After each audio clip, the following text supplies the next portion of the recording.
इसमें कह रहा है ना कि शिशु प्रतिबंध जो है, शिशु प्रतिबंध लगा था वर्ष 1795 में। सर जॉनसोर के काल में गवर्नर जनरल था उसमें, और शिशु हत्या और प्रतिबंध लगा था। और इसमें 1804 में क्या हुआ था, लॉर्ड ब्रेलिक में काल में लगा था, और 1795 के नियम के 21 के तहत किया गया था।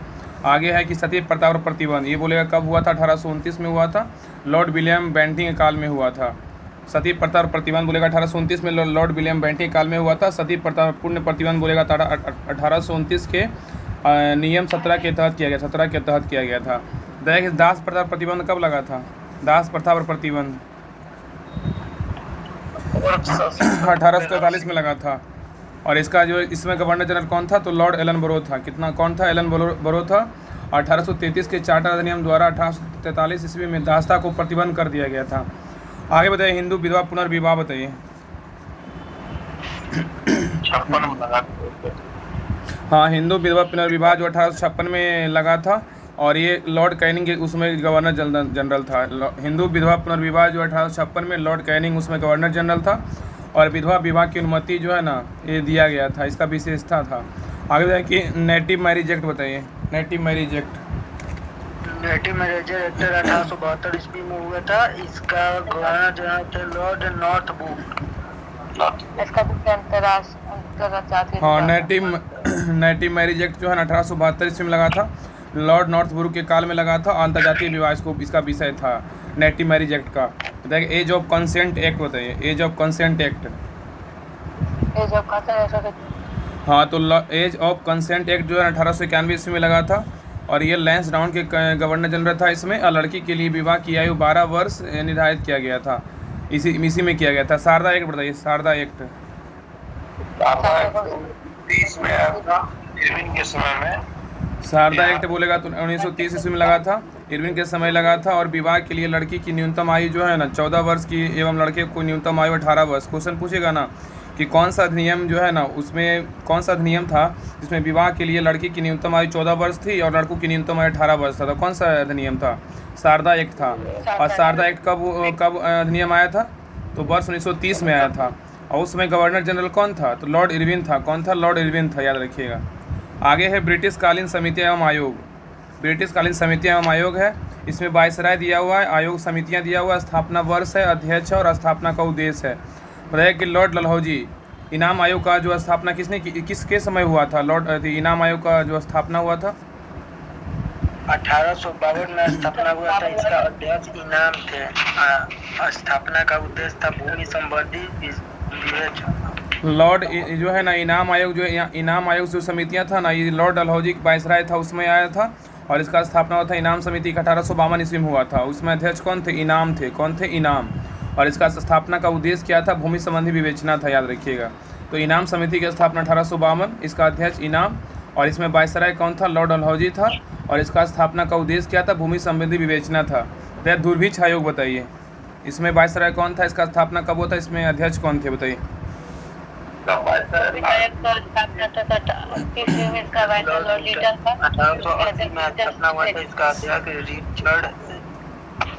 हाँ, तो याद रखिए ना कि दूरभिक्ष आयोग जो है ना, इसका स्थापना दूरभिक्ष आयोग समितिया का स्थापना 1880 में हुआ था। और इसमें जो अध्यक्ष थे रिचर्ड स्ट्रेची थे। और इसमें वायसराय कौन था, दूरभिक्ष आयोग के समय वायसराय कौन था, तो ये था लॉर्ड लिटन था। कौन था, लॉर्ड लिटन। ये लॉर्ड लिटन था। और इसका जो है ना स्थापना का उद्देश्य क्या था, दुर्भिक्ष में पीड़ितों को राहत दिलाने के लिए कुछ सिद्धांतों का निर्माण करना, अकाल निवारण हेतु विचार था। आगे बताइए कि हंटर आयोग बताइए, हंटर आयोग का स्थापना कब हुआ था बताइए।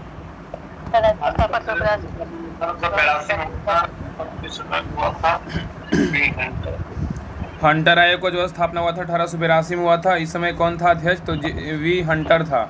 और हंटर आयोग का स्थापना हुआ था 1882 में, इसमें बी हंटर इसके अध्यक्ष था। और इसका वायसराय था लॉर्ड रिपन, इसमें वायसराय था। और शिक्षा हेतु विकास का अध्ययन करना था इसका विषय। आगे बताइए दूरभिक्ष आयोग बताइए, दूरभिक्ष आयोग।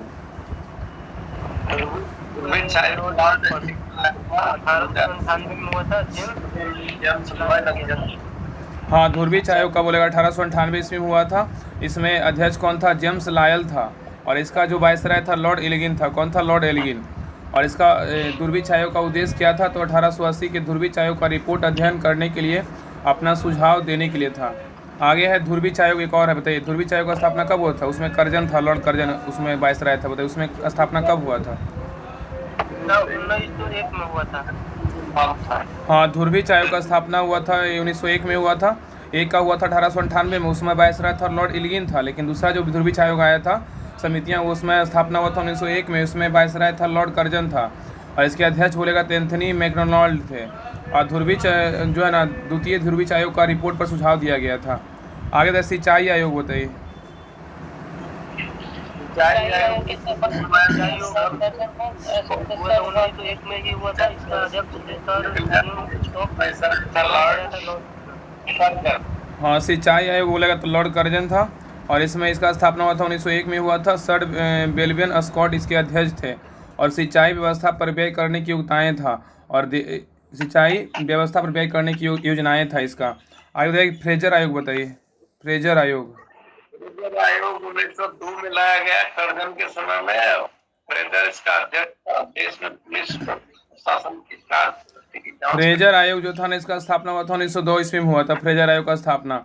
इसके अध्यक्ष कौन थे? तो फ्रेजर इसके अध्यक्ष थे और इसका जो वायसराय इसमें कौन था? तो लॉर्ड कर्जन इसमें वायसराय था और देश में पुलिस और प्रशासन कार्य की पत्ति को जांच करना था। आगे है लॉर्ड कर्जन विश्वविद्यालय आयोग बताइए, विश्वविद्यालय आयोग।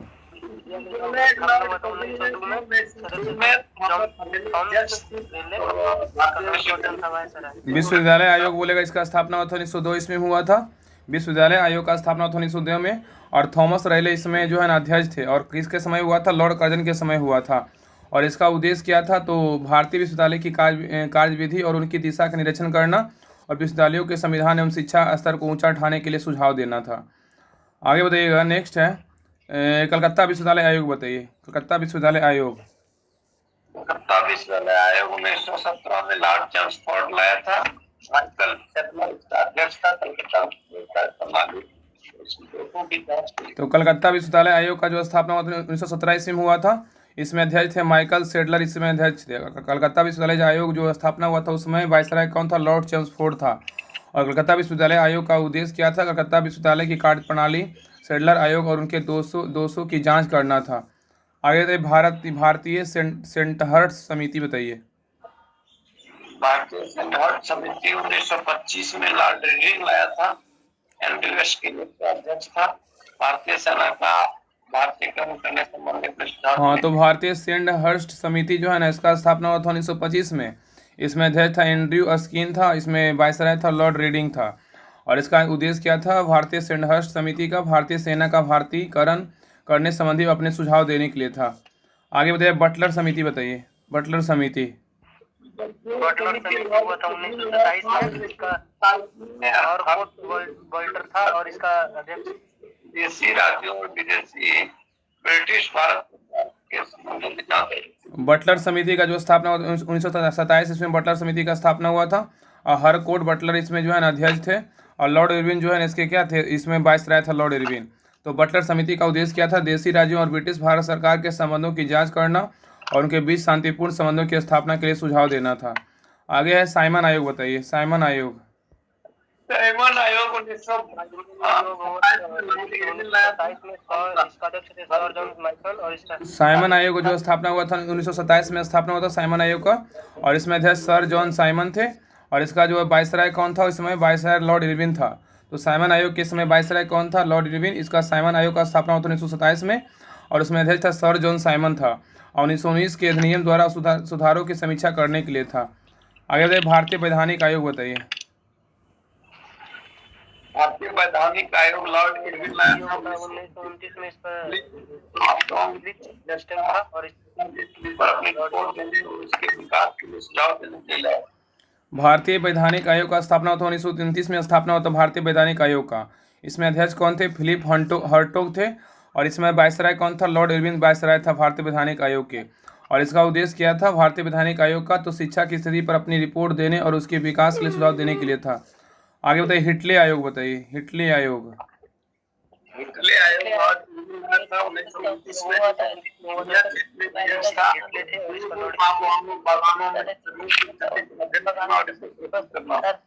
हिटले आयोग का जो स्थापना हुआ था 1929 इसमें हुआ था। ठीक है, हिटले आयोग का स्थापना 1929 इसमें हुआ था और J.H. हिटले इसके अध्यक्ष था। और हिटले आयोग का जब स्थापना हुआ था उसमें वायसराय कौन था, तो लॉर्ड इरविन था। ठीक है, लॉर्ड इरविन। इस समय जो है ना बटलर समिति, साइमन आयोग, भारतीय वैधानिक आयोग और हिटलेस आयोग, इस सभी में कौन था, तो वायसराय लॉर्ड इरविन ही था। और हिटले आयोग आया था 1929 में और इसमें अध्यक्ष कौन थे, J.H. हिटले थे। इसका उद्देश्य क्या था, उद्योगों एवं बागानों को श्रमिकों की स्थिति का अध्ययन करना और रिपोर्ट प्रस्तुत करना था। आगे बताइए सप्रू आयोग, बताइए सप्रू आयोग। सप्रू आयोग लॉर्ड विलिंगटन लाया था 1934 में। तेज बहादुर सप्रू अध्यक्ष था। और सप्रू आयोग का जो स्थापना हुआ था 1934 ईस्वी में स्थापना हुआ था सप्रू आयोग का। 1934 में स्थापना हुआ था सप्रू आयोग का। और सप्रू आयोग के जो अध्यक्ष थे ना, तेज बहादुर सप्रू थे। और इसमें वायसराय कौन था, लॉर्ड वेलिंगटन था। और इसका उद्देश्य क्या था, सप्रू आयोग का संयुक्त राज्य में बेरोजगारी के कारणों का अध्ययन करने के लिए था। आगे है राष्ट्रीय योजना समिति। लाल नेहरू समय में आया था 1938 में। जवाहरलाल नेहरू अध्यक्ष था आर्थिक योजना बनाने के लिए। राष्ट्रीय योजना समिति जो है ना, इसका स्थापना 1938 ईस्वी में हुआ था और इसमें अध्यक्ष जवाहरलाल नेहरू थे। और राष्ट्रीय योजना समिति को उसमें वायसराय कौन था, लॉर्ड लिनलिथगो था। तो राष्ट्रीय योजना समिति में वायसराय लॉर्ड लिनलिथगो था और इसमें अध्यक्ष जवाहरलाल नेहरू थे। और राष्ट्रीय योजना समिति का स्थापना 1938 में हुआ था। अगला बताइए सार्जेंट योजना। सार्जेंट योजना बताइए। सार्जेंट जनरल लॉर्ड बेवेल लाया था 1944 में। जॉन विकास सार्जेंट योजना का स्थापना हुआ था 1944 में स्थापना हुआ था और उसमें अध्यक्ष कौन थे, जॉन सार्जेंट थे। इसमें वायसराय कौन था, लॉर्ड बेवेल था। और इसका उद्देश्य क्या था, शिक्षा के विकास हेतु था। और राष्ट्रीय योजना समिति का विषय क्या था, आर्थिक योजना बनाने के लिए था। आगे सविनय अवज्ञा आंदोलन के भिन्न भिन्न क्षेत्रों में प्रभाव। सविनय अवज्ञा आंदोलन के भिन्न भिन्न क्षेत्रों में प्रभाव क्या क्या है, तो देखिए तमिलनाडु में जो है ना, कौन थे तमिलनाडु का नेतृत्वकर्ता, बोलेगा तो तमिलनाडु का हाँ, सविनय अवज्ञा आंदोलन के जो है ना मतलब प्रभाव क्षेत्र जो था तमिलनाडु में, तो कौन था, उसका नेतृत्वकर्ता श्री राजगोपालाचारी थे। और मालाबार का बोलेगा तो कौन थे, कलप्पन थे, कलप्पन। आगे बताइए मालाबार का बताइए, कौन नेतृत्व करता था मालाबार का। मालाबार का बोलेगा के कलपक्कम है, कलप्पन है। उड़ीसा का बताइए कौन है उड़ीसा का। उड़ीसा का बोलेगा तो गोपी चंद्र बंधु चौधरी है। ऐसा आवाज लगता है कि यहाँ से बाहरों ने होता है, मुंह से लगता है कि ऐसा आवाज आता है। उड़ीसा का बोलेगा गोपी चंद्र बंधु चौधरी है। पश्चिमोत्तर प्रांत का बोलेगा तो कौन है, खान अब्दुल गफ्फार खान। इन्हीं को ना सीमांत गांधी के नाम से जानते हैं। मणिपुर से बोलेगा तो कौन थे, रानी गौडिन्यू थे। इलाहाबाद से बोलेगा तो पंडित जवाहरलाल नेहरू थे। कौन थे, पंडित जवाहरलाल नेहरू थे। अब बम्बई से बोलेगा तो सरोजिनी नायडू थे। ठीक है सरोजिनी, तो याद रखिएगा ना कि सविनय अवज्ञा आंदोलन का भिन्न भिन्न क्षेत्रों का प्रभाव था। तमिलनाडु से श्री राजगोपालाचारी का था, मालाबार का के कलप्पन था, उड़ीसा से गोपी चंद्र बंधु चौधरी, और पश्चिमोत्तर प्रांत से खान अब्दुल गफ्फार खान, मणिपुर से रानी गौडिन्यू, और इलाहाबाद से पंडित जवाहरलाल नेहरू और बम्बई से सरोजिनी नायडू थी। नेक्स्ट बताइएगा कि नेक्स्ट है भारत छोड़ो आंदोलन। भारत छोड़ो आंदोलन के समय देश में स्थापित समानांतर सरकार था। बताइए कि बलिया उत्तर प्रदेश से कौन नेतृत्व किए थे और इसका विशेषता क्या था, बताइए बलिया उत्तर प्रदेश से।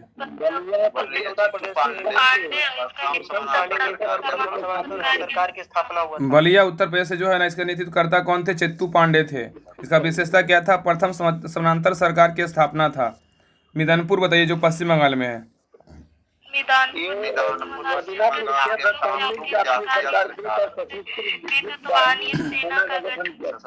मिदनपुर जो है ना पश्चिम बंगाल में है। तामलुक जातीय सरकार का मतलब नेतृत्व करता थे। और इसका विशेषता क्या है, मिदनापुर का याद रखिएगा ना, इसका सशस्त्र विद्युत वाहिनी सेना का गठन था। आगे बताइए सतारा महाराष्ट्र का बताइए, सतारा जो महाराष्ट्र में है। सतारा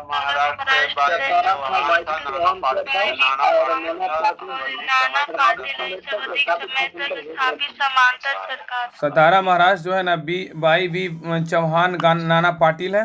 बाई वी चौहान नाना पाटिल इसके नेतृत्व करता थे। और सतारा का जो है ना विशेषता क्या था, तो सर्वाधिक समय तक स्थापित समानांतर सरकार था यहाँ पे। आगे आइए, इसमें दिया हुआ है कि विदेशों में स्थापित क्रांतिकारी संगठन। विदेशों में स्थापित क्रांतिकारी संगठन कौन कौन थे। इसमें संगठन दिया हुआ है, स्थापना दिया हुआ है, संस्थापक कौन था और देश से कौन सा है। भैया अभिनव भारत का स्थापना कब हुआ था, इसमें संस्थापक कौन थे, इसका देश कौन है, बताइए अभिनव भारत।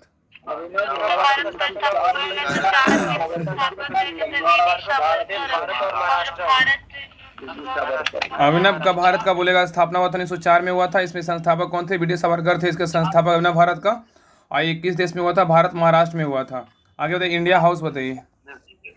इंडिया हाउस का कौन सा हुआ था? ये वर्मा था, इसका लंदन इंग्लैंड। इंडिया हाउस का स्थापना 1905 में हुआ था। इंडिया हाउस इसका स्थापना 1905 में हुआ था। इसके संस्थापक कौन थे? इंडिया हाउस का श्यामजी कृष्ण वर्मा थे। इसका स्थापना कहाँ किए थे? लंदन इंग्लैंड में किए थे। आगे बताइए इंडिया इंडिपेंडेंस लीग बताइए।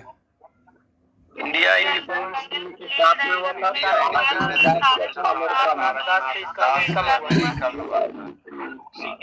हाँ, तो इंडिया इंडिपेंडेंस लीग का बोलेगा इसका स्थापना 1907 ईस्वी में हुआ था।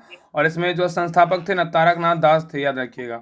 इंडिया इंडिपेंडेंस लीग का स्थापना 1907 में हुआ था। तारकनाथ दास इसके संस्थापक थे। और ये कहाँ हुआ था? अमेरिका में हुआ था। अगर नेक्स्ट बताइए गदर पार्टी। गदर पार्टी गदर पार्टी की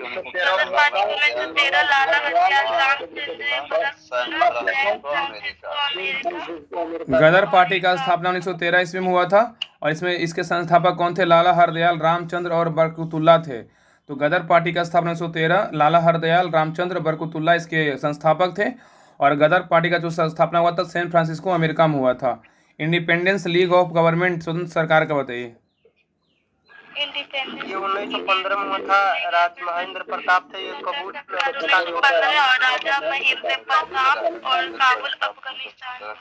इंडिया इंडिपेंडेंस लीग गवर्नमेंट जो है ना स्वतंत्र सरकार का स्थापना 1915 ईस्वी में हुआ था। और इसके संस्थापक कौन थे? इंडिया इंडिपेंडेंस लीग एवं गवर्नमेंट का जो संस्थापक थे राजा महेंद्र प्रताप थे। और इसका देश जो था ना काबुल अफगानिस्तान में हुआ था। आगे बताइए इंडिया इंडिपेंडेंस लीग बताइए। इंडिया इंडिपेंडेंस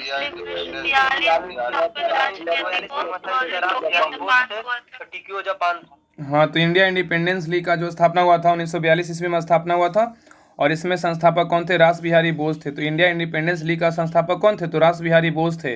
और इंडिया इंडिपेंडेंस लीग का स्थापना कब किए थे? तो 1942 में रास बिहारी बोस ने किया था। और ये कहाँ किया था? टोक्यो जापान में किया था। अब नेक्स्ट टॉपिक है साइंस का। बताइएगा साइंस में ऊर्जा के रूपांतरण के उदाहरण है।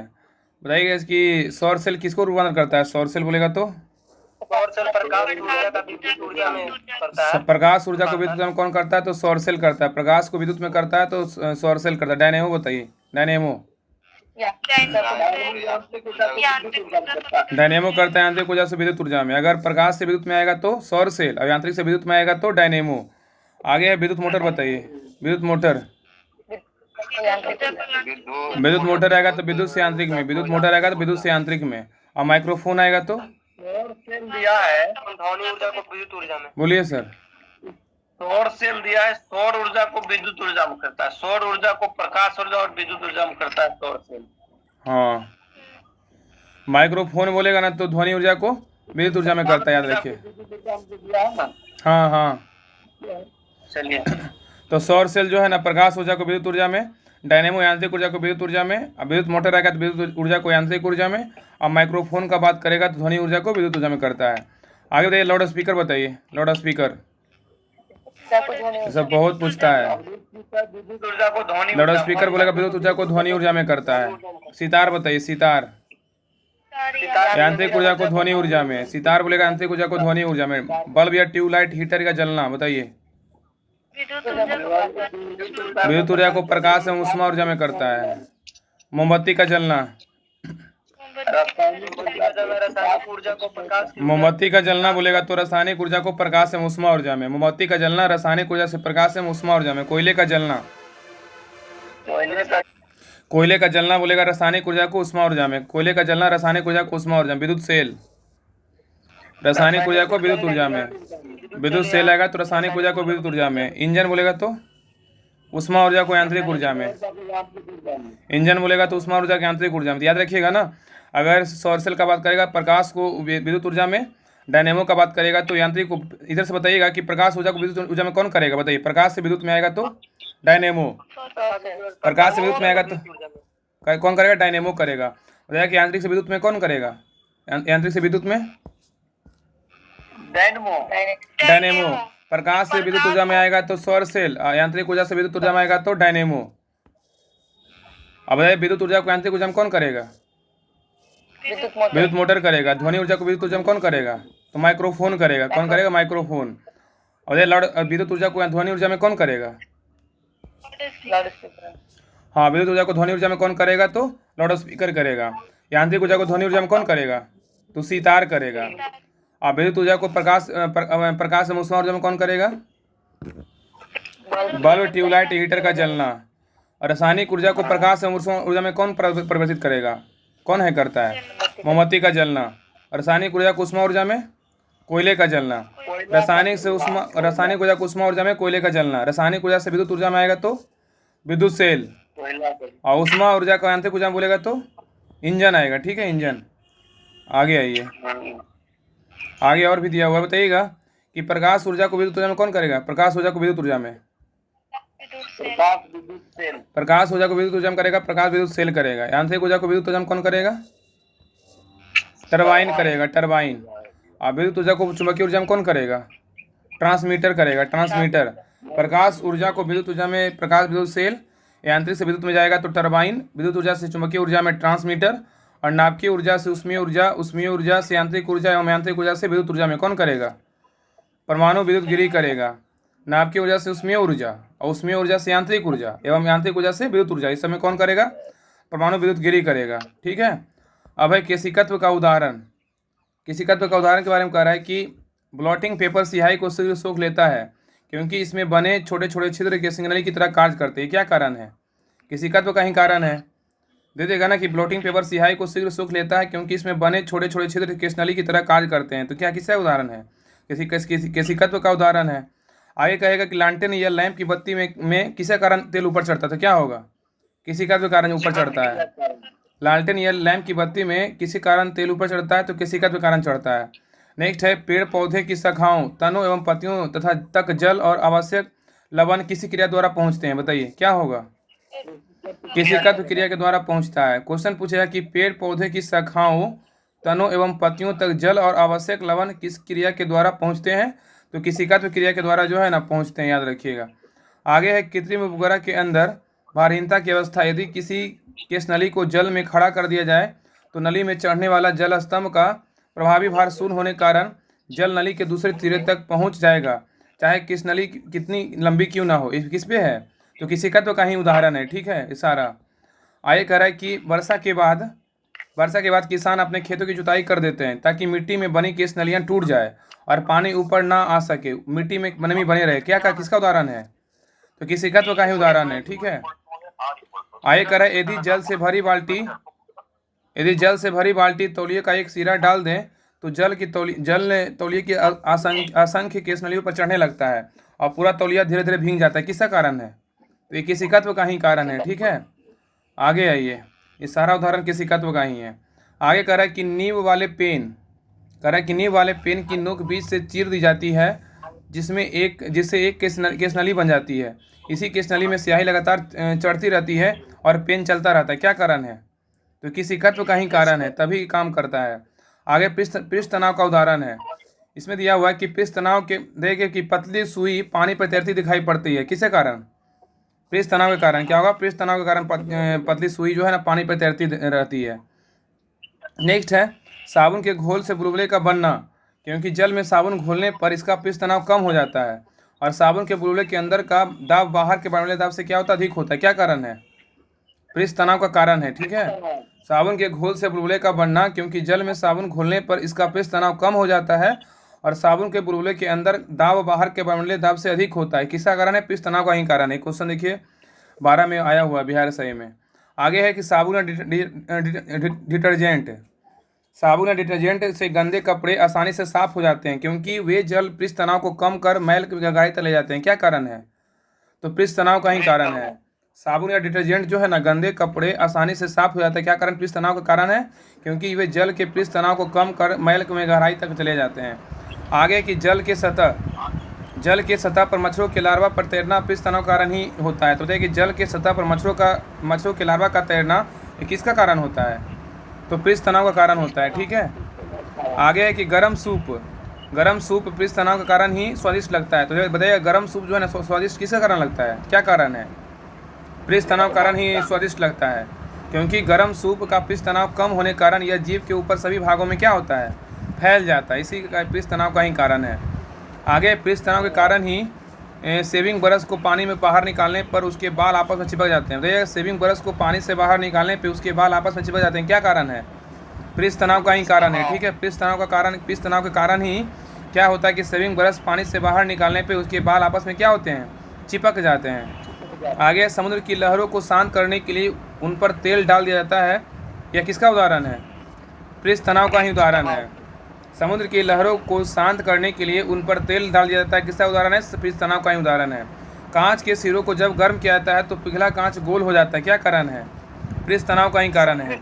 जितना दिया उनसे ज़्यादा पूछेगा नहीं, सारा क्वेश्चन ही है, ठीक है ना। तो कांच के सिरों को गर्म किया जाता है और पिघला कांच गोल हो जाता है, तो क्या किसका कारण है? पृष्ठ तनाव का कारण है। आगे है पृष्ठ तनाव के कारण कपूर को स्वच्छ जल पर छिड़कने से उसका कण तेजी से इधर उधर नाचता है, क्या कारण है? पृष्ठ तनाव का ही कारण है। ये सभी जो कारण है ना, पृष्ठ तनाव का ही कारण है। आगे विभिन्न पैमाने पर कुछ तापमान दिया हुआ है, विभिन्न पैमाने पर कुछ तापमान है। बताइएगा कि जल का जमना सेल्सियस में कितना होगा, फ़ारेनहाइट में कितना होगा, केल्विन में कितना होगा, रोमन में कितना होगा, बताइए। 0 डिग्री सेल्सियस पर जल का जमना जो है सेल्सियस में 0 होगा, फ़ारेनहाइट में क्या होगा तो 32 डिग्री फ़ारेनहाइट होगा, केल्विन में क्या होगा तो 273 केल्विन होगा, रोमन में क्या होगा तो 0 होगा, ठीक है। आगे कमरे का समान ताप बताइए। कमरे का 27 डिग्री सेल्सियस होता है। कमरे का समान ताप बोलेगा 27 सेल्सियस में, और फ़ारेनहाइट में बोलेगा 80.6 डिग्री फ़ारेनहाइट होता है। और कमरे का समान तापमान अगर बोले केल्विन में कितना 300 केल्विन होता है, और रोमन में तो 21.6 के रोमन होता है। मानव शरीर का समान ताप बताइए। मानव शरीर का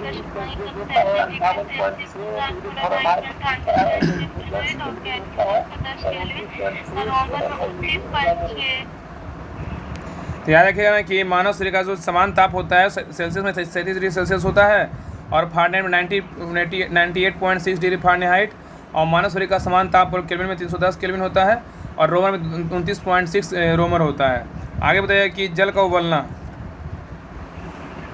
100 डिग्री पर जल उबलता है, 312 डिग्री फ़ारेनहाइट पर उबलता है, 373 केल्विन पर उबलता है, 80 डिग्री रोमन पर उबलता है। जल का उबलना जो है ना 100 डिग्री सेल्सियस पर जल उबलता है, और फ़ारेनहाइट जो है ना 212 डिग्री फ़ारेनहाइट पे मतलब ये जल का उबलना होता है। अगर केल्विन बोलेगा 373 केल्विन पे जल उबलता है, और रोमन बोलेगा तो 80 रोमन है, ठीक है। आगे आइए, इसमें नोट में दिया चारों पैमानों का संबंध दिया हुआ है, चारों पैमाने का संबंध दिया हुआ है। C-O/100 बराबर F-32/180, R-O/0/80 और K-273/100 है। ये सब मान निकालने का है, दिया हुआ है ना। वो नहीं है, 0 है, C माइनस हाँ हाँ 0 है, 0 वो नहीं 0 है, हाँ कितना दिया हुआ अभी बहुत है। चलिए आगे पढ़ते हैं, कुछ और पढ़ लेते हैं। बताइएगा कि नेक्स्ट है विभिन्न माध्यमों में प्रकाश की चाल है। विभिन्न माध्यम में प्रकाश की चाल है। बताइएगा कि निर्वात में माध्यम दिया हुआ है, अब प्रकाश की चाल मीटर प्रति सेकंड में, सब मीटर प्रति सेकंड में है, याद रखिएगा। बताइए निर्वात में प्रकाश की चाल कितना होता है? बताइए निर्वात में प्रकाश की चाल 3 × 10⁸ मीटर प्रति सेकंड होता है। अब पानी का बोलेगा तो कितना होता है? सब में जो है ना लास्ट में 10⁸ प्रति सेकंड है, बस याद रखिए, इधर का याद रख लीजिए कितना है बस, अब बाकी याद करना ही नहीं है। निर्वात में बोलेगा 3 होता है 3.00, पानी में कितना 2.25 होता है, ठीक है। कांच में कितना होता है? कांच में बोले तो 2 होता है, कांच में 2 अक्षर है ना, 2 होता है। और तारपीन का तेल बोलेगा तो तारपीन का तेल 2.04, और नायलॉन का बोलेगा तो 1.96 होता है, और रॉक सॉल्ट बोलेगा तो रॉक सॉल्ट 1.96 10⁸ मीटर। तो याद रखिएगा ना कि अगर निर्वात का बात करें 3 होता है, निर्वात में 3 अक्षर है ना, निर्वात का 3 होता है। और अगर पानी का बात करें 2.25 होता है, कांच का बात बोलेगा तो 2.00 होता है, और तारपीन का तेल 2.04 होता है, नायलॉन का 1.96 होता है, और रॉक सॉल्ट का बोलेगा तो 1.96 होता है, ठीक है।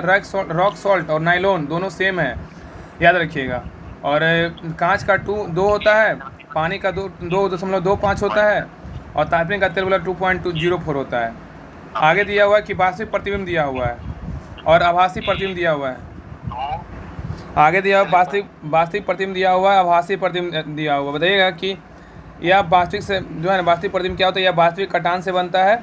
आभासी क्या होता है? तो यह भी आभासी कटान से बनता है, ठीक है। और वास्तविक में हमेशा क्या होता है? प्रतिबिंब कैसा बनता है? हमेशा उल्टा बनता है वास्तविक में, ठीक है, याद रखिएगा। और आभासी में क्या होता है? प्रतिबिंब हमेशा सीधा बनता है, ठीक है। वास्तविक में प्रतिबिंब हमेशा उल्टा बनता है, लेकिन आभासी में क्या होगा ना, हमेशा सीधा बनेगा। अब वास्तविक में क्या होता है, यह परावर्तक सतह के सामने होता है, ठीक है, लेकिन आभासी में क्या होता है, यह परावर्तक सतह के पीछे बनता है, याद रखिएगा। और वास्तविक प्रतिबिंब में क्या होता है, इस पर्दे पर प्राप्त किया जा सकता है, इसे पर्दे पर जो है ना प्राप्त कर सकते हैं वास्तविक प्रतिबिंब को, लेकिन जो है आभासी प्रतिबिंब को जो क्या कर सकते हैं, नहीं प्राप्त कर सकते हैं ना, पर्दे पर प्राप्त नहीं किया जा सकता है। ये सब कारण होता है वास्तविक और आभासी में।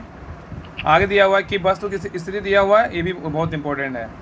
वस्तु का स्थिति दिया हुआ है और प्रतिबिंब की स्थिति दिया हुआ है और प्रतिबिंब की प्रकृति दिया हुआ है। बताइए कि अनंत पर अगर वस्तु की स्थिति रहेगा तो बताइए कि प्रतिबिंब की स्थिति क्या होगा और प्रतिबिंब की प्रकृति कैसी होगी, बताइए। अनंत रहेगा, फोकस पर बनेगा। याद रखिएगा ना कि वस्तु का अगर वस्तु की स्थिति अनंत पर रहेगा तो प्रतिबिंब की स्थिति फोकस पर बनेगा, और इसका जो है ना प्रतिबिंब की प्रकृति कैसी होगी, तो वास्तविक और उल्टा होगा। याद रखिए, वास्तविक और उल्टा होगा। अगर अनंत पे वस्तु की स्थिति रहेगा तो प्रतिबिंब की स्थिति फोकस पर बनेगा, और प्रतिबिंब की प्रकृति कैसी होगी, वास्तविक और उल्टा होगा। और अगर वक्रता केंद्र और अनंत के बीच रहेगा तो क्या होगा, बताइए। वक्रता केंद्र और फोकस के बीच बनेगा, वास्तविक में उल्टा बनेगा, वस्तु से छोटा बनेगा। हाँ, वक्रता केंद्र और अनंत के बीच रहेगा तो प्रतिबिंब वस्तु की स्थिति, तो प्रतिबिंब की स्थिति क्या बनेगा, वक्रता केंद्र और फोकस के बीच बनेगा, और प्रतिबिंब की प्रकृति कैसी बनेगी, वास्तविक और उल्टा बनेगा, ठीक है, वास्तविक और उल्टा। वक्रता केंद्र पर रहेगा तो क्या होगा, वक्रता केंद्र पर रहेगा तो वक्रता केंद्र पर ही बनेगा, वास्तविक में उल्टा बनेगा, वस्तु के बराबर बनेगा। हाँ, तो वक्रता केंद्र पर रहेगा तो वक्रता केंद्र पर बनेगा और वास्तविक और उल्टा बनेगा। और फोकस में वक्रता केंद्र पर रहेगा तब क्या होगा, फोकस वक्रता केंद्र पर रहेगा तो वक्रता केंद्र और अनंत के बीच बनेगा, वास्तविक उल्टा बनेगा, वस्तु से बड़ा बनेगा। हाँ, फोकस में वक्रता केंद्र पर रहेगा तो वक्रता केंद्र और अनंत के बीच बनेगा प्रतिबिंब, और प्रतिबिंब की प्रकृति कैसी होगी, तो वास्तविक और उल्टा होगा। अगर फोकस में वक्रता केंद्र पर रहेगा तो प्रतिबिंब की स्थिति रहेगा तो वक्रता केंद्र और अनंत के बीच रहेगा, और प्रकृति बोलेगा तो वास्तविक और उल्टा होता है। फोकस पर रहेगा तो क्या होगा, फोकस पर बोले तो फोकस पर रहेगा तो अनंत पर। बनेगा, वास्तविक में उल्टा बनेगा, वस्तु से बहुत बड़ा बनेगा। हाँ, तो फोकस पर अगर रहेगा तो स्थिति क्या होगा, अनंत पर होगा, और प्रतिबिंब की प्रकृति कैसी होगी, वास्तविक और उल्टा होगा। अब फोकस और ध्रुव के बीच रहेगा तो क्या होगा, फोकस और ध्रुव के बीच रहेगा, दर्पण के पीछे बनेगा, सीधा और आभासी बनेगा। हाँ, फोकस और ध्रुव के बीच रहेगा तो प्रतिबिंब की स्थिति जो है दर्पण के पीछे बनेगा, और प्रतिबिंब की प्रकृति क्या होगा, सीधा और आभास होगा, ठीक है, सीधा आभास होगा। एक बार बताइएगा, सिर्फ बताइएगा प्रतिबिंब की स्थिति बताइएगा। इधर हम पूछेंगे वस्तु की स्थिति और प्रतिबिंब की स्थिति बताइएगा।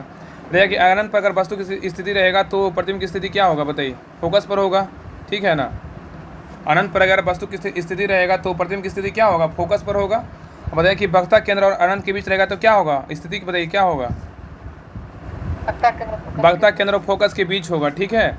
अगर वक्रता केंद्र और अनंत के बीच अगर वस्तु की स्थिति रहेगा तो वक्रता केंद्र और फोकस के बीच होगा स्थिति प्रतिबिंब का, और वक्रता केंद्र पर रहेगा तो क्या होगा, प्रतिबिंब का स्थिति वक्रता केंद्र पर होगा, और फोकस एवं वक्रता केंद्र पर रहेगा तब क्या होगा, तो वक्रता केंद्र और अनंत के बीच होगा, और फोकस पर रहेगा तो क्या होगा, स्थिति बोलेगा तो अनंत पर रहेगा, और फोकस एवं ध्रुव के बीच रहेगा तो क्या होगा, तो दर्पण के पीछे होगा।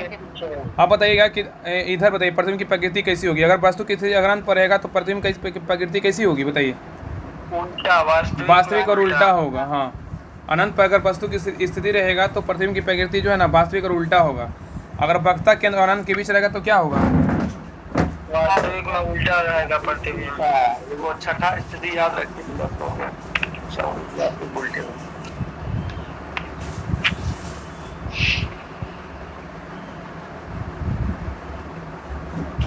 तो अनंत पर रहेगा ना, तो अनंत पर रहेगा प्रतिबिंब की प्रकृति जो है वास्तविक और उल्टा बनेगा। अब वक्रता केंद्र और अनंत के बीच रहेगा तो वास्तविक और उल्टा बनेगा। और बताइए वक्रता केंद्र पर रहेगा तब कैसा बनेगा, वक्रता केंद्र पर रहेगा तो वास्तविक और उल्टा बनेगा, और फोकस हम वक्रता केंद्र पर रहेगा तब क्या होगा, वास्तविक उल्टा। हाँ, वास्तविक और उल्टा बनेगा, वास्तविक और उल्टा, और फोकस पर रहेगा तब क्या होगा, वास्तविक और उल्टा बनेगा, वास्तविक और उल्टा, और फोकस और ध्रुव के बीच रहेगा तो क्या होगा, सीधा और आभास, सीधा आभास होगा, ठीक है। तो रहने दीजिए, आज के लिए यहीं तक रहने दीजिए, कल आगे पढ़ेंगे।